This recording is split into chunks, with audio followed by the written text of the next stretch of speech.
ও মাইকে দিয়ে আসেন, আপনি বোঝেন না নাকি? দিয়ে আসেন, মাউথ দিয়ে পেঁচাই দেন, এই যে এই গুঁড়াতে পেঁচাই দেন।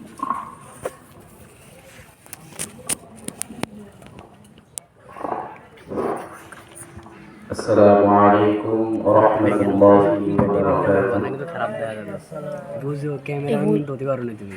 এই ফুল মুড়ি উঠবে না। আর আলহামদুলিল্লাহ দেখে নাও, ফুটেজগুলো অনেক সুন্দর দেখা যাবে। দেখো আলহামদুলিল্লাহিল্লাযী জা'আলা আশ-শামসা ওয়াল কমারা বিহিসবান। তুমি যদি এই জায়গাটা একটু এদিকে রাখো তাহলে কিন্তু এই যে পিলারে ফুলগুলো উঠবে। ওয়ান নাজমা ওয়াশ-শাজারা ইয়াসজুদান। ধর দে রে, আরে ধর। وفضل زمانا على زمان كما فضل مكانا على مكان وإنسانا على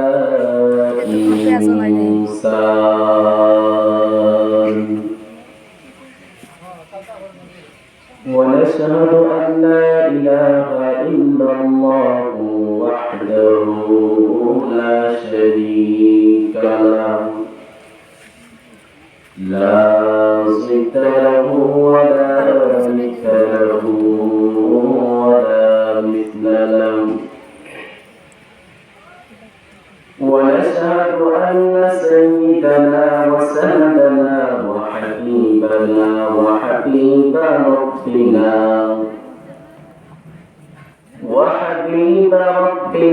وطبيبنا وطبيب قلوبنا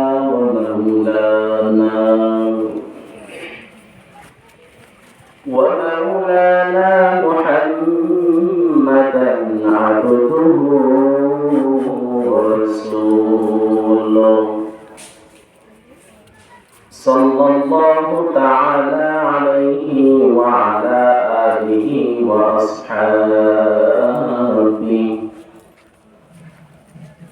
وأصحابه وبارك وسلم تسليما كثيرا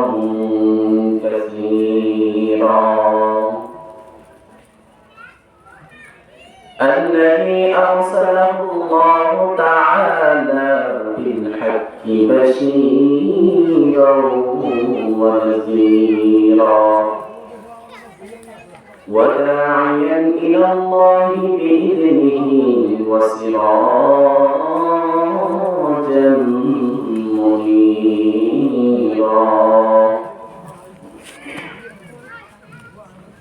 أما بعد فأعوذ بالله من الشيطان الرجيم. بسم الله الرحمن الرحيم. يا أيها الذين آمنوا اتقوا الله وقولوا قولا سديدا يصلح لكم أعمالكم ويغفر لكم ذنوبكم ومن يطع الله ورسوله فقد فاز فوزا عظيما. وقال رسول الله صلى الله عليه وآله وسلم لا طاعة لمخلوق في معصية الخالق أو كما قال النبي عليه الصلاة والسلام. صدق الله مولانا العظيم وصدق رسوله النبي الأمي الكريم ونحن على ذلك من الشاهدين والشاكرين والذاكرين والحمد لله رب العالمين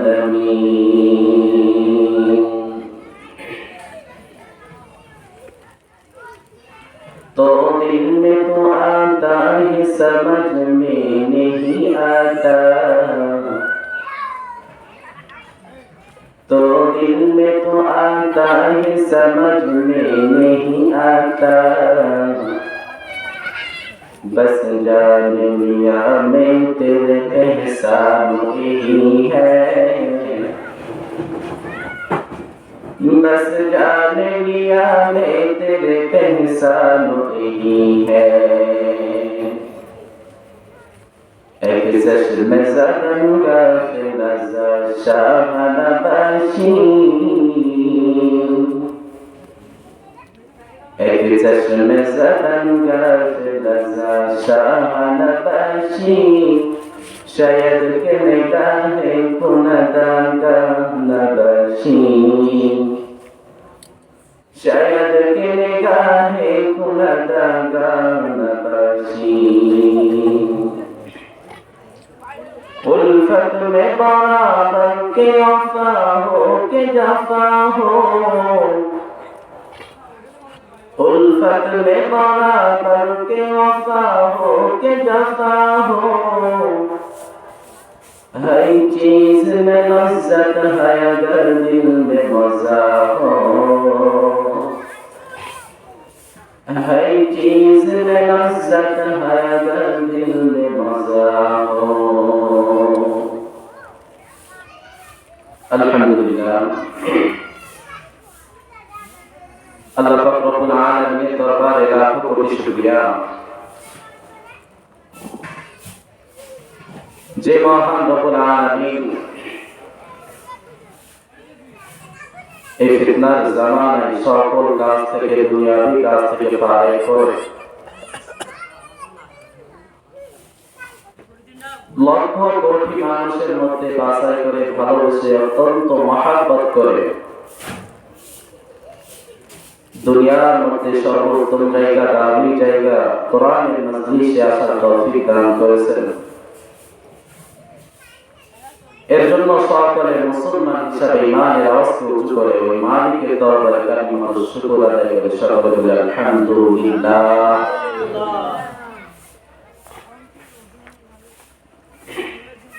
আল্লাহ পাক রব্বুল আলামিন বলেন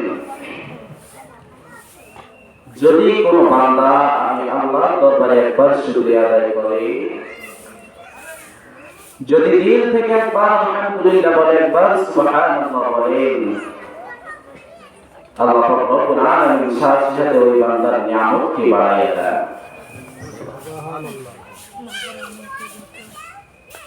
বর্তমান দেখা যায় আমরা আলহামদুলিল্লাহ সুবহানাল্লাহ বলতেই চাই না অথচ এর মধ্যে কত ফজিলত রয়ে গেছে মদিনাওয়ালা নবী বলেন যদি কোনো উম্মত একবার সুবহানাল্লাহ বলেন আল্লাহ পাক রব্বুল আলামিন তার জন্য জান্নাতের মধ্যে বাগানে এত বড় একটা গাছ লাগায়া দেন যে গাছটা দুনিয়ার শুরু থেকে আজ পর্যন্ত কখনো কেউ দেখেন নাই এত লম্বা হবে এত বড়ত্ব যে দ্রুত জানি একটা ঘোড়া যদি দৌড়াইতে থাকে এরপর ৭,০০০ বছর লেগে যাবে এরপর গাছের ছায়া শেষ হবে না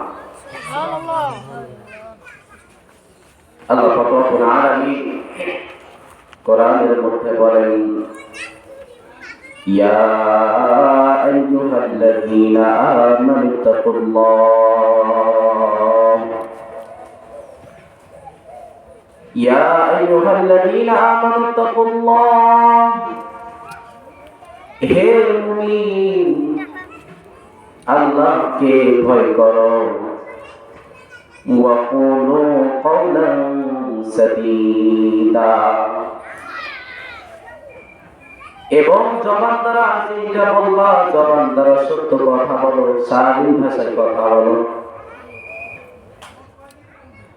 ইউসলিহ লাকুম আমালাকুম, যদি ওই দুইটা আমল তোমরা করতে পারো, এক আল্লাহর ভয় অন্তরে ঢুকাইতে পারো, দুই নম্বরে যদি জবান দ্বারা সত্য কথা বলতে পারো, আল্লাহ দুইটা পুরস্কার আমাকে আপনাকে দান করবে। যদি কোনো বান্দা আল্লাহর ভয় অন্তরে নেয় এবং জবান দ্বারা সত্য কথা বলে, আল্লাহ তার জন্য দুইটা পুরস্কার রাখেন। ইসলাহ লাকুম আমালাকুম, আল্লাহ বলে তোর ত্রুটি যুক্ত আমল আমি আল্লাহ মাফ করিয়া ত্রুটি মুক্ত করিয়া দিছি। দুই নম্বরে তোর জীবনের সমস্ত গুনাহ মাফ করিয়া দিছি। দুনিয়াতে বাবা শান্তি, মৃত্যুর পর কবরের মধ্যে আমি আল্লাহ জান্নাতের বিছানা বিছাইয়া দিব এবং হাশরের ময়দানে তোর কোনো বিচার হবে না। তোরে আমি আল্লাহ বিনা হিসাবে জান্নাতের মেহমান বানাইয়া দিব। وقال النبي صلى الله عليه وآله وسلم لا طاعة لمخلوق في معصية الخالق। আল্লাহর নবী বলেন, আল্লাহকে বেজার করিয়া দুনিয়ার সমস্ত মানুষের আদেশ নিষেধ মানা হারাম। আল্লাহকে বেজার করিয়া মা বাবার কথা মানা হারাম। আল্লাহকে বেজার করিয়া শিক্ষকের কথা মানা হারাম। আল্লাহকে বেজার করিয়া নেতার কথা মানা হারাম। অর্থাৎ আল্লাহ যে কাজ করলে আল্লাহ বেজার হয়, সেই কাজ দুনিয়ার সমস্ত যে মানুষ করুক না কেন আমার আপনার জন্য মানা হারাম। এইগুলো আয়াত এবং হাদিসের তরজমা। আল্লাহ পাক রব্বুল আলামিন আজকের মাহফিলকে কবুল করুন, সকলে বলে আমিন। যারা অর্থ দিয়ে সহযোগিতা করেছেন, বুদ্ধি দিয়ে, আল্লাহ তাদেরকে দুনিয়ায় শান্তি এবং আখিরাতে চিরমুক্তির ব্যবস্থা করে দেন, সকলে বলে আমিন। এখন দেখা যায় আমরা নেকির কাজ করি না। আল্লাহ বলেন ফারিকুন ফিল জান্নাহ ওয়া ফারিকুন ফিস সাঈর। বান্দা তোমাকে আমি দুইটা রাস্তা দিয়ে দুনিয়ায় পাঠাইছি। কয়টা রাস্তা? দুইটা রাস্তা দিয়ে পাঠাইছি। একটা হচ্ছে ফারিকুন ফিল জান্নাহ, সফরগামী পথ, জান্নাতের পথ। ওয়া ফারিকুন ফিস সাঈর, আর একটা পথ হচ্ছে খারাপের পথ, জাহান্নামের পথ। এখন তুমি কিভাবে এই জান্নাতের পথে চলবা এবং জাহান্নাম থেকে বাঁচবা, এইটা বোঝার জন্য তোমার মাথার মধ্যে বিবেক নামক একটা জিনিস দিয়েছে, বের দিয়েছে। এটা দিয়ে তুমি ভাবো যে এই কাজটা খারাপ, এটা ভালো। মসজিদের দরজা খোলা, মন্দিরের দরজা খোলা। এখন আপনি কই যাবেন? আপনার সিদ্ধান্ত। যদি মসজিদে যান আল্লাহকে পাইবেন, আর যদি মন্দিরে যান জাহান্নাম পাইবেন। এর জন্য আল্লাহ ডাকি বলেন, বান্দা তোকে পাঠাইছি ফারিকুন ফিল জান্নাহ ওয়া ফারিকুন ফিস সাঈর, দুইটা রাস্তা দিয়ে পাঠাইছি। এখন কোনটাই যাইবি এটা তোর বিষয়। যদি ভালো কাজ কামাই করো, ভালো ফল যদি উপার্জন করতে পারো, তাহলে ফারিকুন ফিল জান্নাহ, জান্নাতের পথে যাইতে পারবে, জান্নাতে যেতে পারবে। আর যদি আমি আল্লাহর হুকুম না মানো আর ওই অবস্থায় যদি মৃত্যুবরণ করো, তাহলে তোর জন্য আমি রেখেছি তোর জন্য রেখেছি আমি কঠিন জাহান্নাম। এর জন্য আমাদের বিবেক নামক জিনিসটি আমরা চিন্তা করতে পারি। সামান্য যদি একজনকে একটা থাপ্পড় লাগাইতে যায়, আমার বিবেক নামক জিনিসটাই বাধা দেবে না, এটা ভালো না। বিনা কারণে যদি একটা চড় মারতে যায়, বিবেকে বাধা দেয় কিনা? অবশ্যই দিবে, কারণ এই কাজটা তো ঠিক করতেছে না। এর জন্য আল্লাহ বিবেক নামক জিনিস দিয়েছেন। খারাপ কাজে গেলেও বিবেককে বাধা দেবে, বাধা দেবে, বাধা দেবে। আল্লাহ বলেন শুধু বিবেক দেওয়া শেষ করে নাই, যে শুধু বিবেক দেওয়া বুঝবা যে আমার বিবেক আছে, কেউকে লাগবে না, সেটা নয়। বিবেক দিয়ে ভাবতে হবে এবং অনুসরণ করতে হবে। আমরা কাকে অনুসরণ করব? নবীকে অনুসরণ করতে বলছেন। নবীর সুন্নাতকে অনুসরণ। আল্লাহ নিজে বলেন নবীকে পাঠাইছি তোমাদের জন্য একটা রহমত। আর আমিন নাম দিয়েছি আমি আল্লাহ, অর্থাৎ সত্যবাদী। নবীর জীবনে কোনোদিনও মিথ্যা কথা বলেন নাই। এত বড় দামি আমরা নবী পেয়েছি যে অন্য অন্য যে নবীগুলো আছেন তারা নিজেরা বলেন যে আল্লাহ আপনি যদি আমাদেরকে নবী না বানাইয়া হযরত মুহাম্মদ সাল্লাল্লাহু আলাইহি ওয়াসাল্লামের উম্মত বানাইতেন তাহলে আমরা দামি ছিলাম, ভালো হয়েছে। আর আমি আপনি মুসলমান হইয়া সেই নবীর উম্মত হইয়া মুখে মুখে দাবি করে যে আশিকে রাসূল, অথচ তাকাইলে দেখা যায় আমার গায়ের মধ্যে মদিনাওয়ালা নবীর কোন সুন্নাতের ঘেরান নাই। যদি তোমার মাথার দিকে তাকানো হয়, মদিনাওয়ালা নবীর মতো সুন্নতি কাটিংটা তোমার মাথায় নাই। তোমার সারা বডির মধ্যে, চলাফেরার মধ্যে মদিনাওয়ালা নবীর কোন আদর্শ নাই। আর তুমি নিজেকে দাবি করো আশিকে রাসূল। তুমি আশিকে রাসূল নাই, তুমি আশিকে শয়তান।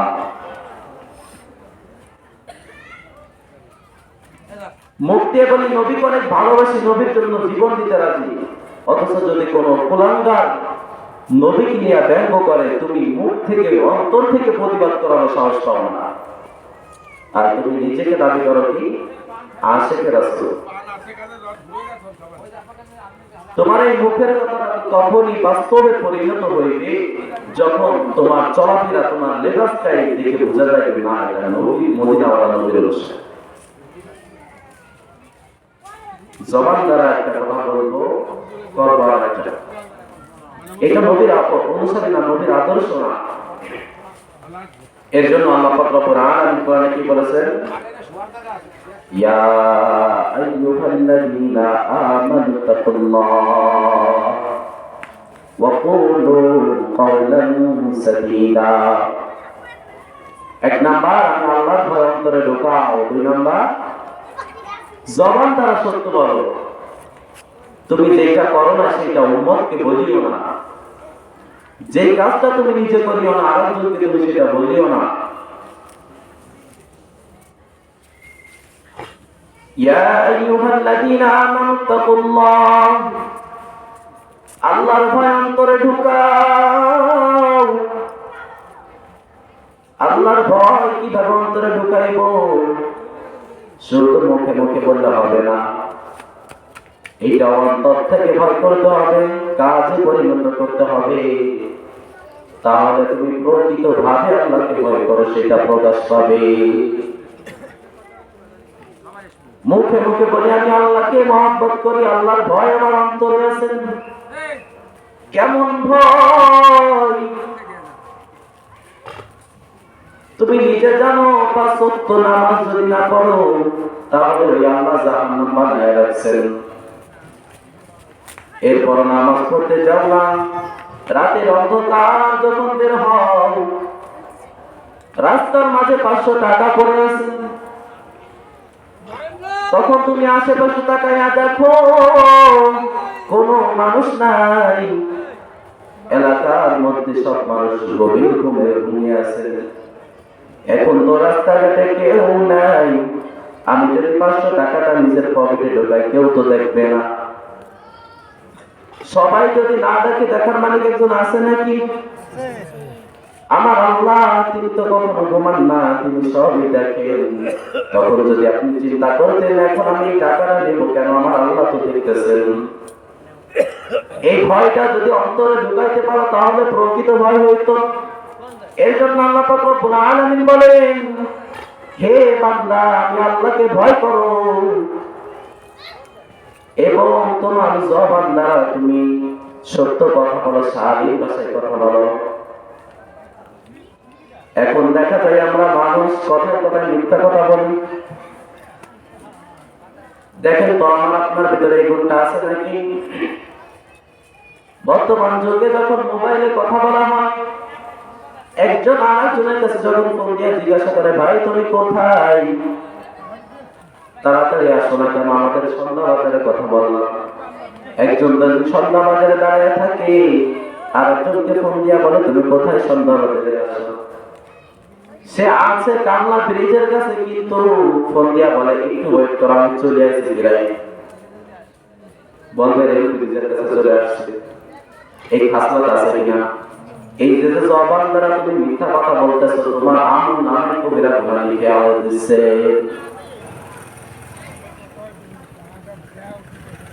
আমরা কথায় কথায় মিথ্যা কথা বলি, এর জন্য আল্লাহ পাক রব্বুল আলামিন বলে জবান দ্বারা যেটা বলবা সত্য কথা বলো, স্বাভাবিক ভাষায় কথা বলো।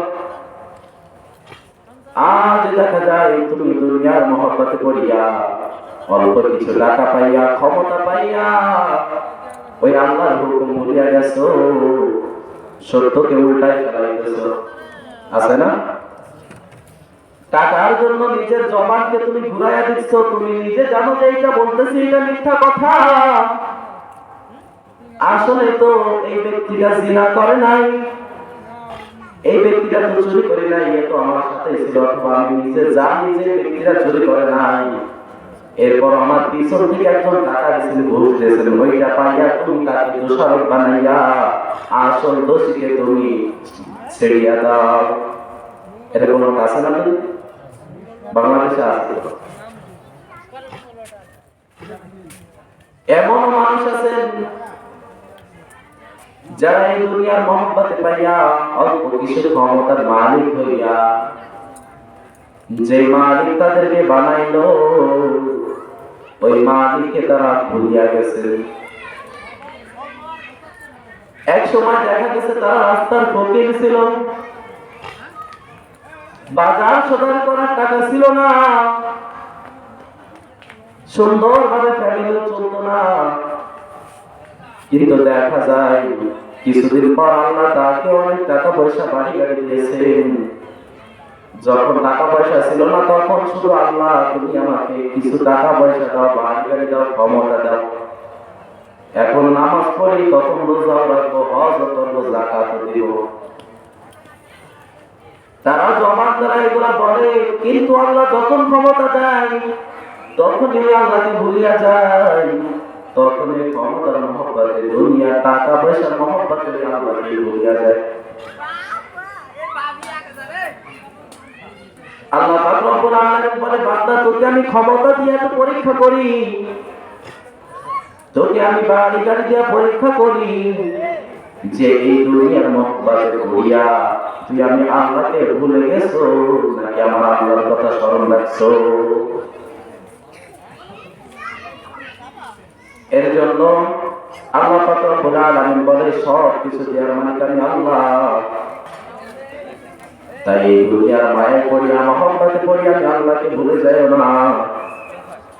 আর যদি ভুলিয়া যাও তাহলে হাসরের ময়দানে যেদিন আমি বিচার করব,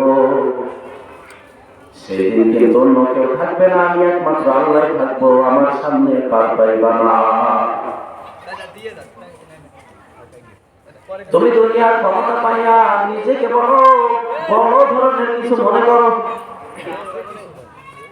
সত্য কথা বললে, হক কথা বললে তাদেরকে বিচার করো, কিন্তু মনে রাখবা এই দুনিয়া তোমার কিছু না, ক্ষণস্থায়ী জায়গা।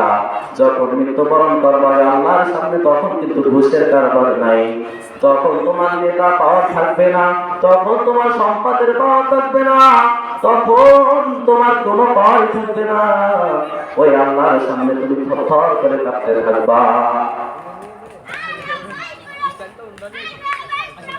মদিনার নবী বলেন, হাসরের ময়দানে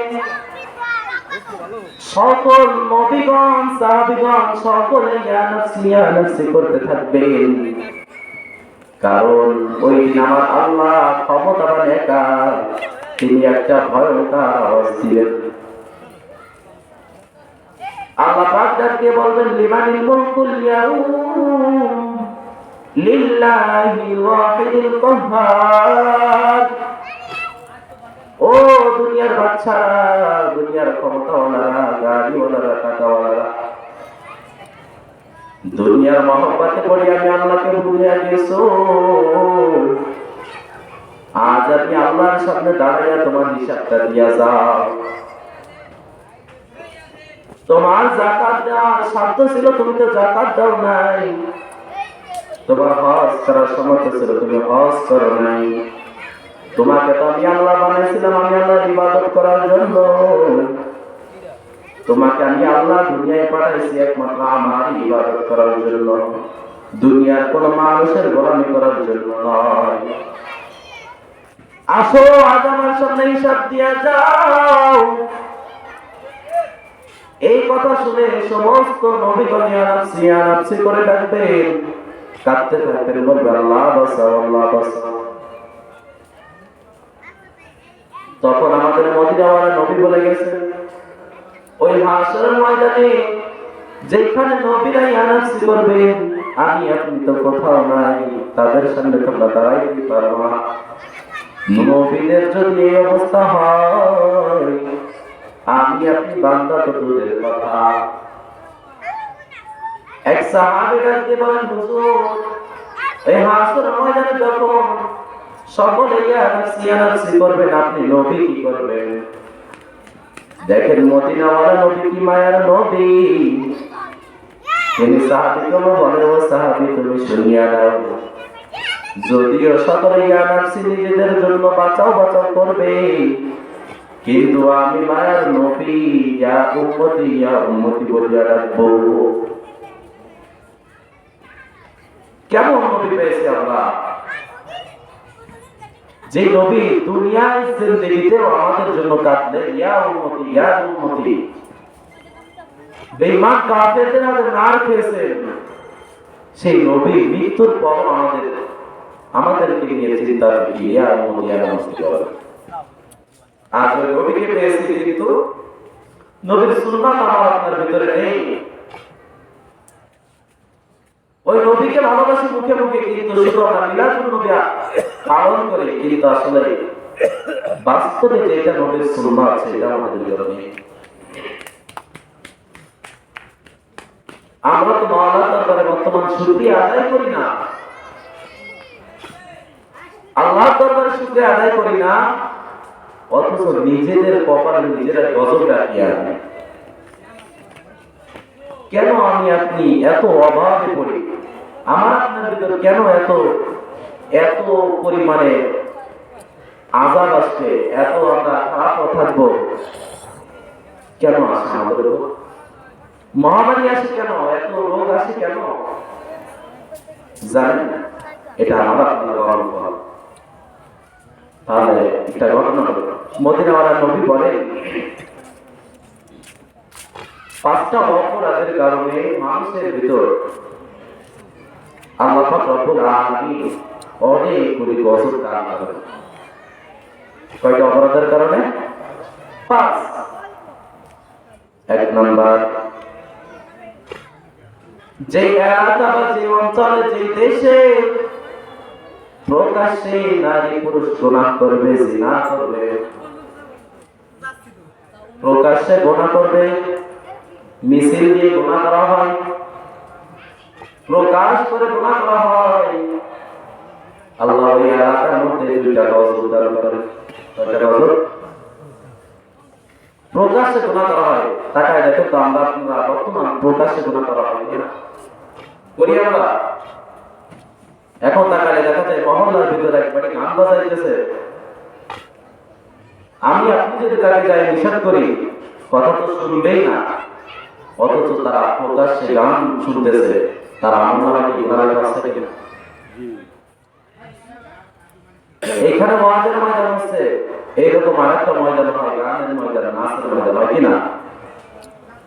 যদি কোনো জায়গায় গানের প্যান্ডেল করা হয়, তার 2-3 দিন আগ থেকে সবাইকে প্রচার করে যে অমুক তারিখে এখানে গান হবে, নাচ হবে। করা হয় কিনা?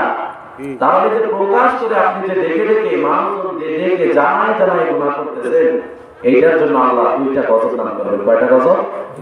এক, ওই এলাকা বা অঞ্চলে ওই জাতির উপর আল্লাহ মহামারী দিবেন। কি দিবেন? মহামারী। এই যেমন করোনা ভাইরাস গেছে না? এটা কেন গেছে? এগুলা দেয় কেন আল্লাহ? আমার আপনার কর্মফলের জন্য। 2 নাম্বার, এমন এমন রোগ দিবেন আল্লাহ যা আগের জাতির উপর কখনো আল্লাহ দেন নাই। এমন এমন রোগ দিবে যে নামগুলো আগের জাতির উপর কখনো আসে নাই, আমার আপনার উপর আসতেছে। কেন? আমার আপনার কর্মফল।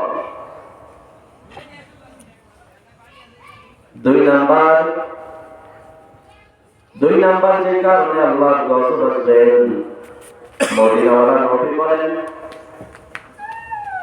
যেই দেশে যে জাতি ওজনে কম দিবে, বেচা কিনার মধ্যে যে ক্ষেত্রে ওজনে কম দিবে, ওই জাতির উপর আল্লাহ 3টা গজব দান করে। এখন তাকায় দেখেন তো, আমাদের আশেপাশে তাকায় দেখলে ওজনে কম দেওয়া মানুষ আছে না নাই? সদাই বাজার বিক্রি করে 1 কেজি আলু বিক্রি করে, একটা আলু রাখিয়া দেয় 10 গ্রাম কমায় রাখে। যখন পাট বিক্রি করতে যায় ওই পালা থেকে কিছু কমায় রাখে, ওজনে ফাঁকি দেয়। ওজনে কম দেয় কি? এই ওজনে যে জাতি কম দিবে তাদের মধ্যে আল্লাহ 3টা গজব দিবেন। 1 নাম্বার গজব হইল আল্লাহ ওই এলাকা বা ওই জাতির ভিতর ফসলের বরকত আল্লাহ উঠাইয়া দিবে। কি দিবেন? আগে 10 মণ ধান পাইতেন, এখন 5 মণ পান কেন? আগে 10 মণ গম পাইতেন, এখন 5 মণ পান না কেন? ওই যে আপনি ওজনে কম দেন। নবী বলেন, এই যে গজবগুলো আসতেছে, এটা শুধু যে করবে তার উপর আসবে না। যদি মহামারী আসে, একজনের কারণে মহামারী আসলে আপনার সকল এই এলাকার সবার উপরে এই মহামারী প্রভাব করবে। তাহলে যারা ওজনে কম দিবেন, ওই এলাকার ফসলের বরকত আল্লাহ উঠায় নেবেন। দেখা যায় আগে মাছ চাষ করলে 5 মণ মাছ পাওয়া যায়, এখন সেই পরিমাণে পাওয়া যায় না। সরিষা আপনি বললেন অনেক বরকত ছিল, যা দিয়ে আপনার সংসার সুন্দর করে পরে সরিষা বাগান পর্যন্ত চলবে, এখন দেখা যায় অর্ধেক হয়ে যায়। এইটা আমার আপনার মতো কিছু মানুষ, যারা বেহায়া মানুষ আছে, তারা ওজনে কম দেয়, যার কারণে এই গজবটা আসে। তাহলে 1 নম্বর গজব কি হবে? আল্লাহ বরকত উঠায় আনবেন। 2 নম্বর, যে জাতি ওজনে কম দিবেন, আল্লাহ পাক রব্বুল আলামিন বিভিন্ন ধরনের বিপদ আপদ তাদের মধ্যে দিতেই থাকবে। যে জাতি ওজনে কম দিবেন, তাদের মধ্যে আল্লাহ পাক রব্বুল আলামিন বিপদ আপদ দিতেই থাকবে। একটার পর একটা বিপদ আসতেই থাকবে। আপনি ট্রাক চালক, আপনি ভ্যান চালক, দেখা যায় সুন্দর করে গাড়ি থেকে বেরোচ্ছেন, একটু পরে অ্যাক্সিডেন্ট করেছেন। এই যে একটা বিপদ আবার আসতেই থাকবে, অনেক ধরনের বিপদ আসতেই থাকবে। নাম্বার 3, যে জাতি ওজন কম দিবেন, ওই জাতির উপর আল্লাহ জালিম শাসক চাপায়া দিবে। কি চাপায়া দিবে? জালিম শাসক চাপায়া দিবে। এমন নেতা দিবেন যারা আপনাদের উপর জুলুম করবে।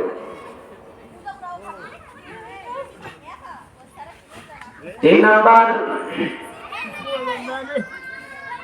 যে জাতি সাধ্য থাকা সত্ত্বেও যাকাত দেন না, কোটি কোটি সম্পদ আছে, এরপর তারা সুন্দর করে যাকাত দেন না। তার 1 মাসের যাকাত আছে 1 লক্ষ টাকা, কিন্তু দেখা যায় বর্তমানে আমাদের হালাত আশেপাশে তাকায় দেখেন,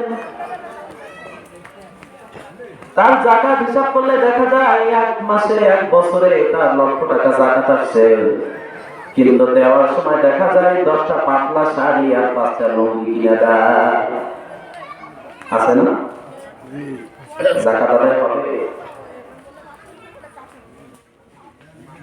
যারা যাকাত ঠিকমতো আদায় করবে না, আল্লাহ তাদের মধ্যে কয়টা গজব নাযিল করবেন। ওই দেশের বরকত সব উঠায় আনবেন। একে অপরের মধ্যে যুদ্ধ লাগাই দিবেন, ভাই ভাইয়ের সাথে ঝগড়া করতে থাকবেন, মহব্বত নাই, মিল নাই। আপন মাকে দেখতে পারে না, বলে তুমি মইরা যাইতে পারো না। মুরব্বী হয়ে গেছে, মাকে দেখতে পারে না, ভাইকে দেখতে পারে না, আর কেউ সাথে মহব্বত নাই, মিল নাই। কেন? সাধ্য থাকার সত্ত্বেও তুমি যাকাত দাও না, যার দাও না।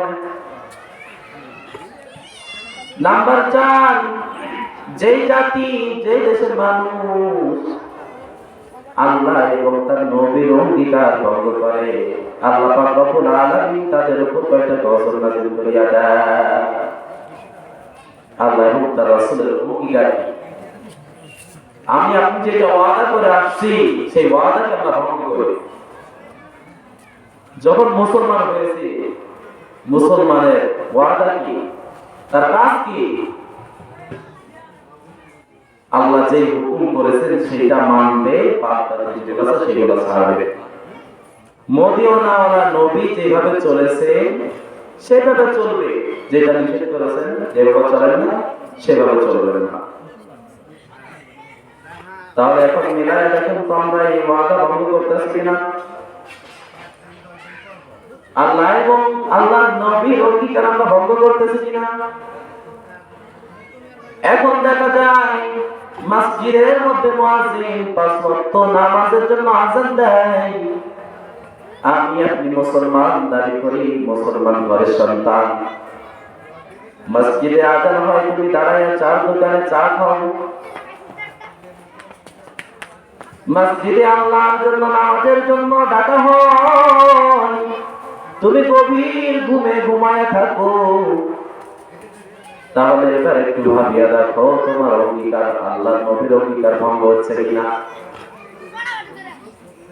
নবী কয় তার দাড়িটা লম্বা করো, এখন তোমার মুখের দিকে তাকাইলে দেখা যায় দাড়ির কোনো অংশ নাই। তুমি যত ছোট করতে পারো তত তোমার কাছে মনে হয় ভালো।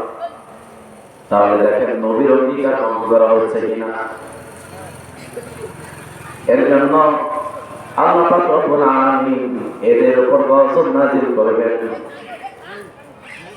নাম্বার 5, যে দেশের শাসক মুসলমান কিন্তু কোরআন অনুযায়ী পরিচালনা করে না, যে দেশের শাসক কোরআন দিয়ে জীবন সমাজ পরিচালনা করে না, কোরআন দ্বারা বিচার করে না, ওই দেশের মানুষের উপর আল্লাহ একে অপরের মধ্যে, এই দেশ ওই দেশের মধ্যে যুদ্ধ লাগায় দেয়।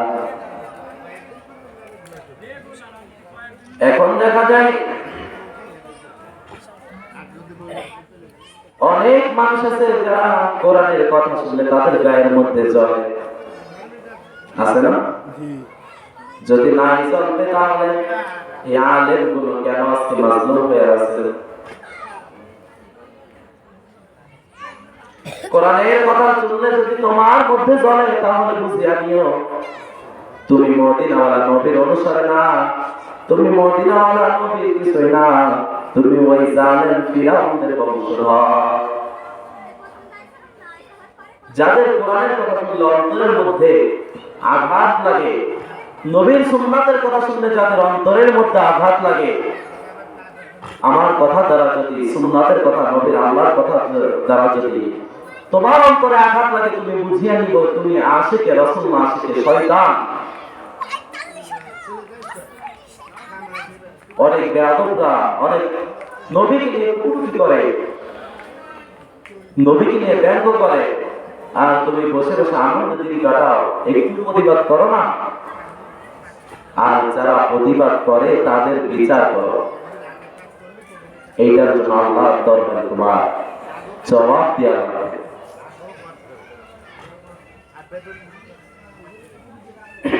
আল্লাহ পাক রব্বুল আলামিন আমাদেরকে নবীর মহব্বত অন্তরে ঢুকায় দেন। সকল বলে আমিন।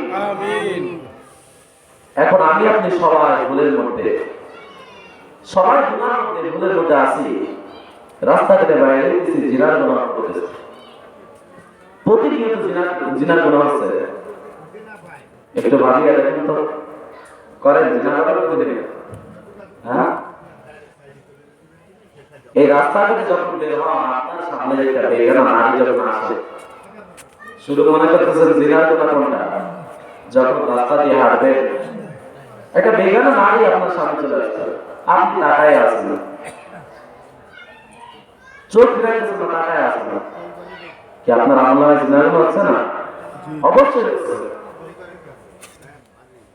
নবী বলেন চোখের জিনা হচ্ছে দেখা। চোখের জিনা কি? দেখা। এই চোখ দিয়া তুমি যে অবৈধ জিনিস দেখতেছো, এটা তোমার চোখের জিনা হইতেই থাকতেছে। আর এই চোখ হাসরের ময়দানে আল্লাহর দরবারে সাক্ষী দিবে। তুমি আরেকটা মেয়ের সাথে দেখা করার জন্য পা দিয়ে হাইটা হাইটা যাইতেছো, এটা তোমার পায়ের জিনা হইতেছে। মনে করতেছো না ওই মেয়েটা কতই না সুন্দর, মনে মনে কল্পনা করে, এটা তোমার অন্তরের জিনা। এই জিনাগুলো বর্তমান প্রতিনিয়ত হচ্ছে কিনা? বেশি হচ্ছে মোবাইলের কারণে। মনে রাখবেন যে জিনিসটা আমাদের চোখে সামনাসামনি দেখতেও হারাম, ওইটা মোবাইলের মাধ্যমে দেখাও কি হারাম। এই গুনার মধ্যে আমরা লিপ্ত আছি।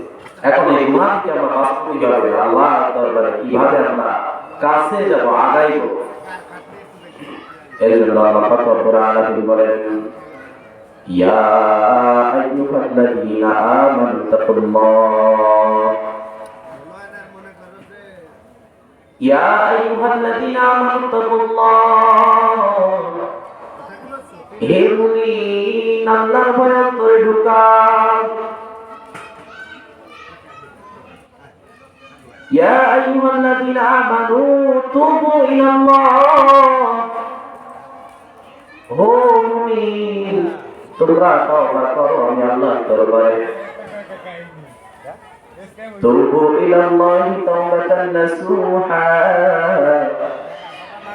এমন ভাবে তওবা করো যেন অন্তর থেকে প্রকৃত ভাবে তওবা করা হয়। আল্লাহর কাছে কেমন তওবা করবে?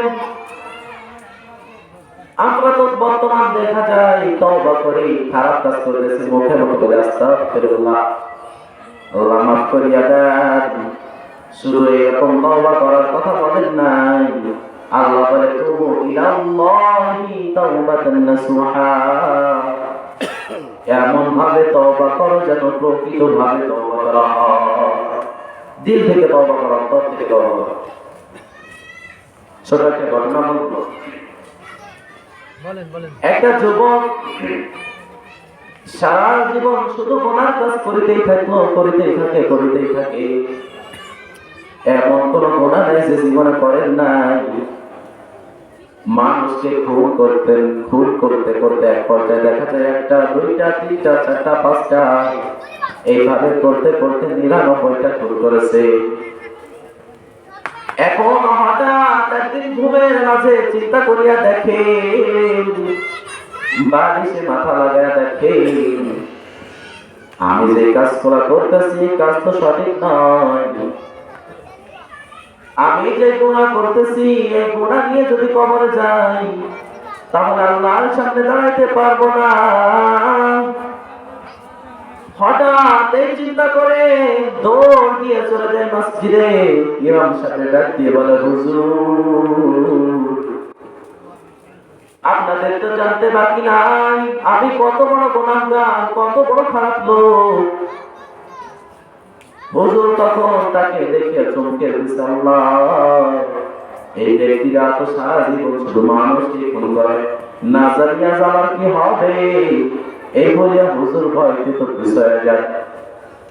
কিন্তু তখন ওই গুনাহগার ডাক দিয়া বলে, হুজুর আমি আজ খুন করার জন্য আসি নাই, আমি আসছি কিভাবে আল্লাহর কাছে ক্ষমা চাইবো, তওবা করব। কিভাবে আমি এই গুনাহ থেকে বাঁচবো, কিভাবে ওই জাহান্নাম থেকে আমি বাঁচবো, আপনি আমাকে বলিয়া দিন। তখন হুজুর ডাক দিয়ে বলে, ভাই সর্বপ্রথম তুমি সমস্ত গুনাহকে দূর করিয়া দাও, ছাড়িয়া দাও, এরপর নিজেকে পবিত্র বানায় নাও। সকল লিবাস বাদ দিয়া মদিনা ওয়ালা নবীর লিবাসটা তোমার ড্রেস আপের ভিতর, তোমার মাথার ভিতর, মুখের ভিতর তুমি আগে লাগাইয়া দাও। এরপরে আল্লাহ নামাজ আদায় করার জন্য আল্লাহর মসজিদে দৌড়িয়া চলে আসো। ইমাম সাহেবের পরামর্শ শুনিয়া সেই যুবক মদিনা ওয়ালা নবীর সুন্নাত পুরো শরীরের মধ্যে লাগাইছে। এরপরে নামাজ পড়েছেন। এশার নামাজ পড়িয়া হুজুরের কাছে জিজ্ঞাসা করে, হুজুর এখন আমি জানি যে গুনাহ করেছি, আল্লাহ আমাকে মাফ করবেন না, কিভাবে আল্লাহর কাছে ক্ষমা চাইলে আল্লাহ আমাকে মাফ করবে? তখন হুজুর ডাক দিয়ে বলেন, ভাই আমার আপনার অন্তরে যতটুকু মহব্বত, দুনিয়ায় যদি সন্তানকে আদর করিয়া, হাজার অন্যায় করিয়া মা বাবার দরবারে যে যদি ক্ষমা চাই, ডাক দিয়া বলে যদি, মা আমি অন্যায় করেছি, আমি ভুল করেছি, মা তুমি আমাকে মাফ করিয়া দাও, ক্ষমা করিয়া দাও। দুনিয়ায় এমন কোন মা বাবা নাই যার অন্তরের মধ্যে মায়া লাগবে না। ওই মা বাবা তখন ক্ষমা না করে পারে না। তখন হুজুর ডাক দিয়া বলে, রে ভাই এই মা বাবার অন্তরে যদি এতটুকু মহব্বত হয়, যে আল্লাহ তোমাকে মায়া করে বানাইছেন, মহব্বত করে বানাইছেন, যে আল্লাহ তোমাকে 3 বেলা রিজিকের ব্যবস্থা করিয়া দেন, যে আল্লাহ তোমাকে 1 সেকেন্ডের জন্য অক্সিজেন বন্ধ করেন না, যে আল্লাহ তোমাকে ছোট থেকে মায়ের গর্ভে থেকে তোমাকে বড় করেছেন, তখন তো তুমি কিছুই খাইতে পারো নাই, আল্লাহ তোমাকে কুদরতি ভাবে খাওয়াইছেন, অনেক মহব্বত করে বানাইছেন। ওই আল্লাহর অন্তরে কতটুকু মহব্বত, মায়া। যদি আল্লাহর দরবারে তুমি তওবা করতে পারো, খাস দিলে যদি তওবা করতে পারো, আল্লাহ পাক রব্বুল আলামিন তোমাকে মাফ না করিয়া পারবেন না। আল্লাহ বলে, বান্দার চোখের পানি যখন বের হয়, আমি আল্লাহর কুদরতি অন্তর ঠান্ডা হয়ে যায়, ওই বান্দাকে মাফ না করিয়া আমি আল্লাহ পারি না।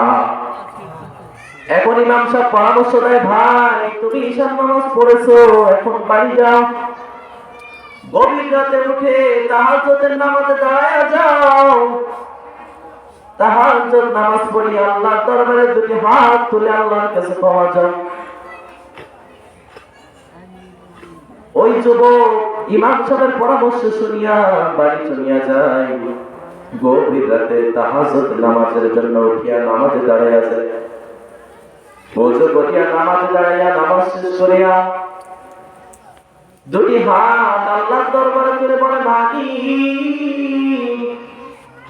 সারা জীবনে এমন কোন গুনাহ নেই যে করি নাই, আমি জানি রে মালিক, যে গুনাহ করেছি এই গুনাহ নিয়ে যদি কবরে যাই, ওই তোমার জাহান্নামের আযাব ছাড়া আমার কোনো রাস্তা না। ও মালিক তুমি আমাকে মাফ করিয়া দাও। এইভাবে কান্না করতে থাকেন, কান্না করতে থাকেন। তার স্ত্রী শুয়ে আছেন। হঠাৎ গায়ে দিয়ে একটা আওয়াজ বলে, যুবক কান্দিয়া কোনো লাভ নাই, কারণ তোমার নামটা আল্লাহ জাহান্নামের খাতায় লিখিয়া দিয়েছেন। কাঁদিয়া কোনো লাভ নাই, তোমার নামটা আল্লাহ জাহান্নামের খাতায় লিখিয়া দিয়েছেন। তখন এই কথা শুনিয়া যুবক আস্তে আস্তে আরো কান্না করতে থাকেন, কান্না করতেই থাকেন। এক পর্যায়ে চোখ থেকে টপ টপ করে পানি বের হয়, আর আল্লাহর কাছে হাত তুলে বলে, রে মালিক আপনি আমাকে মাফ করিয়া দেন। এইরকম কান্না করতে থাকেন। তখন স্ত্রী ডাক দিয়ে বলে, স্বামী আমার কান্দিয়া কোনো লাভ নাই, কান্দিয়া কোনো লাভ নাই, কারণ আল্লাহ তো তোমার নামটা জাহান্নামের খাতায় লিখিয়া দিছেন, আবার গায়েবী আওয়াজের মধ্যেও জানাইয়া দিছেন, এখন কান্দিয়া কোন লাভ হবে না। তখন এই কথা শুনে যুবক স্ত্রীকে প্রশ্ন করে, ও স্ত্রী আমার, যদি ওই মাওলার দরবারে কান্দিয়া মাওলা যদি ক্ষমা না করে, তাহলে দুনিয়ায় এমন কোন ব্যক্তি আছে নাকি আমাকে ক্ষমা করবে? ক্ষমা করার দরবার কয়টা? একমাত্র আল্লাহ সবকিছু। ওই জাহান্নাম থেকে বাঁচানোর জন্য, ক্ষমা করার জন্য একমাত্র দরবার আল্লাহ। এখন স্ত্রীকে ডাক দিয়ে বলে, যে আল্লাহ আমাকে ক্ষমা করে না, গায়েবী আওয়াজ দিয়েছেন, এখন দুনিয়ার মধ্যে এমন তো কোনো দরবার দেখি নাই, এমন তো কোনো দরবার নাই যে দরবারে গেলে আমাকে মাফ করিয়া দিবে আর আমি জাহান্নাম থেকে জান্নাতে যাইতে পারবো। তখন স্ত্রী বলে, না, ক্ষমা করার দরজা তো একটা, আমার মালিকের দরবার। তখন এই কথা শুনে ওই স্বামী আরো কান্না করতে থাকেন, কান্না করতে থাকেন, কান্না করতে থাকেন। এক পর্যায়ে কান্না করতে করতে চোখ থেকে টপ টপ করে পানি বের হয়। আর আল্লাহ বলে, ও ফেরেশতারা শুনিয়ে দাও, ওই বান্দা যদি হাজার অন্যায় করে, হাজার গুনাহ করে, আমি মালিকের দরবারে ক্ষমা চাই, নিজের ভুল স্বীকার করে যদি আমাকে একবার আল্লাহ বলে ডাক দেয়, একবার যদি আমি আল্লাহকে বলে, আল্লাহ তুমি আমাকে মাফ করে দাও, আল্লাহ বলে সাথে সাথে আমি বান্দার গুনাহ মাফ করিয়া দিই। তাহলে কিভাবে তওবা করতে হবে?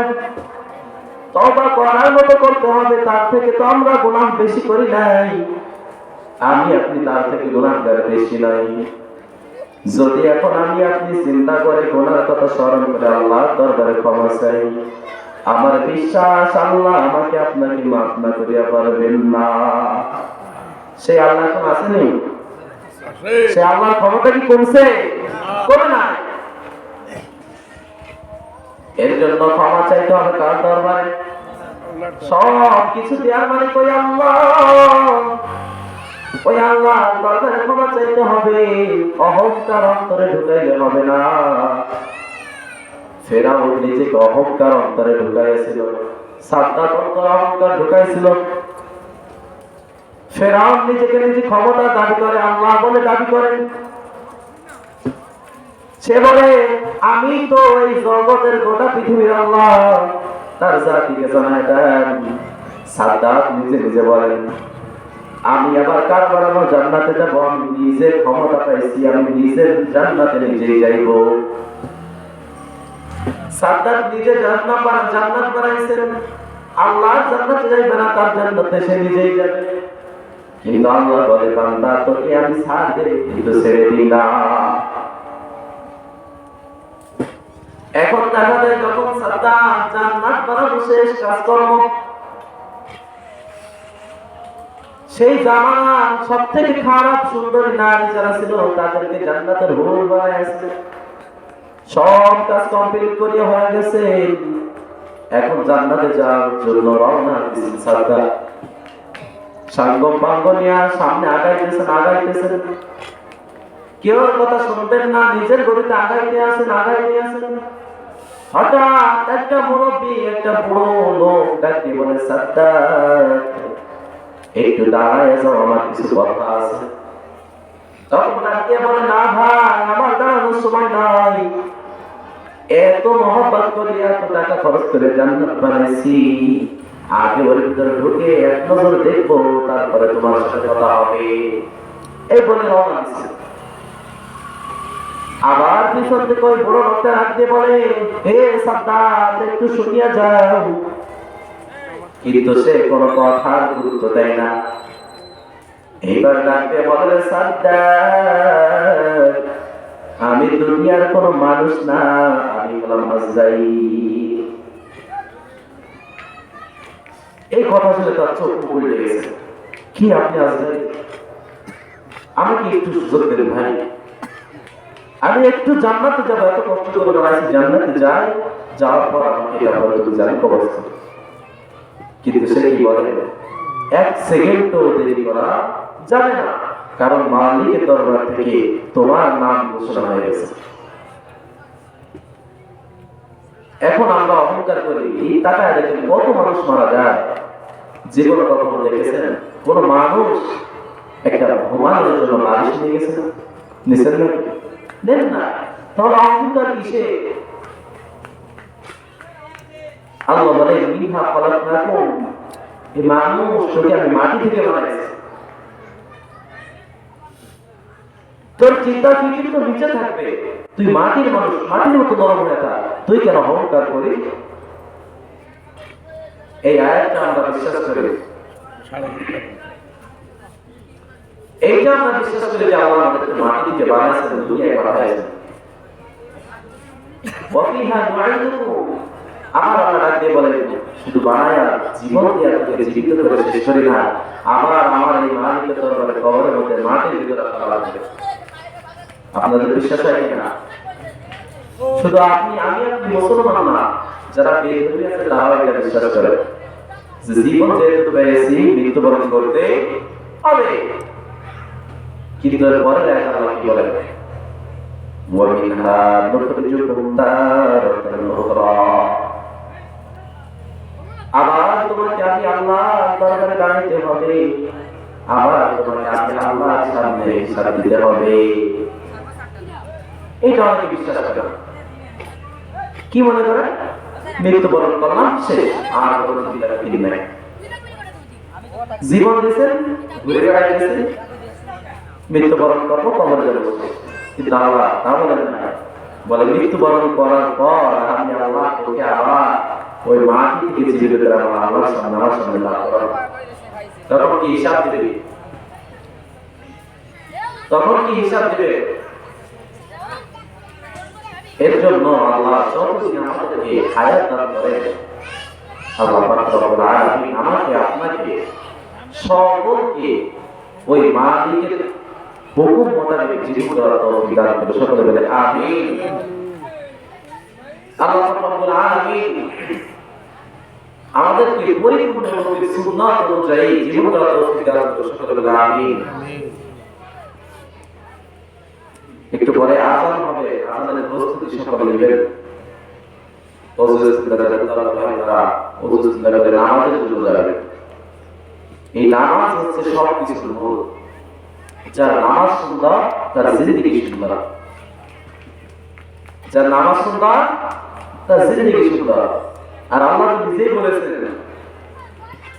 যে এই নামাজ তোমাকে সকল ফাহিশা কাজ থেকে, খারাপ কাজ থেকে হেফাজত করবে। নামাজটা যদি আমি আপনি পড়তে পারি, সুন্দর করে আদায় করতে পারি, অন্য যে গুনাহগুলো আছে সব দূর হয়ে যাবে। এর জন্য এই হুজুর এত বয়ান করে বলেন নামাজ নামাজ নামাজ, কেন যে বলেন ভাই তার কোনো লাভ নাই, আপনার লাভের জন্য। তার মধ্যে লাভ কি? কতটুকু লাভ? আপনি যদি তার কথার দ্বারা নামাজ হয়ে যান, আপনি যদি নামাজ পড়েন, হয়তো সে যদি আল্লাহ দরবারে আসলে যদি ধরা খেয়ে যায়, আপনার ওসিলায় আল্লাহ তাকে জান্নাতে দিয়ে দিতে পারে। আপনি যদি নামাজের কারণে, তার কথার কারণে যদি আপনি আমল করেন, তার কথার জন্য যদি আপনি বড় দিনদার হয়ে যান, আপনি যদি জান্নাত হয়ে যান, আর যে ব্যক্তিটা আপনাকে উপদেশ দিয়েছিল নামাজে, সেই ব্যক্তিটা যদি জাহান্নামে যায়, আল্লাহ আপনার ওসিলাকে মাফ করে দেবে। এর জন্য আপনাকে নামাজ নামাজ বলে। তাছাড়া আর কোনো তাদের কোনো অন্তরে অন্য কোনো আশা নাই। আপনি নামাজ না পড়লে তো আমার কোনো ক্ষতি নাই, কিন্তু বলি কেন যে ভাই জাহান্নাম থেকে বাঁচো। যদি একটা বাচ্চা পুকুর পাড়ে দাঁড়ায় থাকে, ছোট বাচ্চা, আমি বুঝতেছি সে দৌড়দৌড়ি করতেছে, হয়তো পানির ভিতরে পড়ে যাবে, আমি দেখতেছি, কিন্তু তার মধ্যে সেই মেধাটা শক্তিটা নাই। সে যে পানির ভিতরে পড়ে যাবে সেই শক্তিটা তার ভিতরে আছে নাই।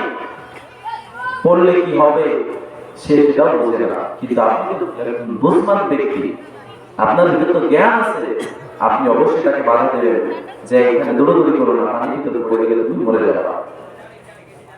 এই গুনার কারণে আমি আপনি যারা জাহান্নামের দিকে দৌড়াইতেছি, ওলামা ইকরাম দেখেন, দিনদার বুজুর্গ ইকরাম তারা দেখেন যে জাহান্নামের সামনে খেলা করতেছেন, দৌড়াদৌড়ি করতেছেন, যে কাজগুলো করতেছেন জাহান্নামের সামনে দৌড়াদৌড়ি করতেছেন, আপনি তো একটু হলেই জাহান্নামে পড়ে যাবেন। যখনই আপনার হায়াত শেষ হবে জাহান্নামে চলে যাবেন। এর জন্য তারা দেখেন আপনার হায়াত এই অবস্থা, আপনাকে ওই জাহান্নাম থেকে বাঁচানোর জন্য ডাকে, ভাই নামাজে আসো, নামাজে আসো, জাহান্নামে পড়িও না, পড়লে তো তুমি শেষ। এই চলা আল্লাহ পাক রব্বুল আলামিন আমাদের সকলকে যে কথাগুলো বললাম আমল করার তৌফিক দান আমিন। সকলে আমার জন্য দোয়া করবেন, আল্লাহ যেন সারা জীবন দিনের খেদমত করতে পারে সেই তৌফিক দান করেন, এই দিনের কথা যেন সারা জীবন রাখতে পারে, এবং আপনাদের সকলকে যেন আল্লাহ খাঁটি মুমিন বান্দা হিসেবে কবুল করেন এবং মৃত্যুর আগ পর্যন্ত নবীর সুন্নাত অনুযায়ী জীবন গড়ার তৌফিক দান করেন। সকলে আমিন। ওয়া আখিরু দাওয়ানা আলহামদুলিল্লাহি রাব্বিল আলামিন। মিজানের বাগির নাম কি?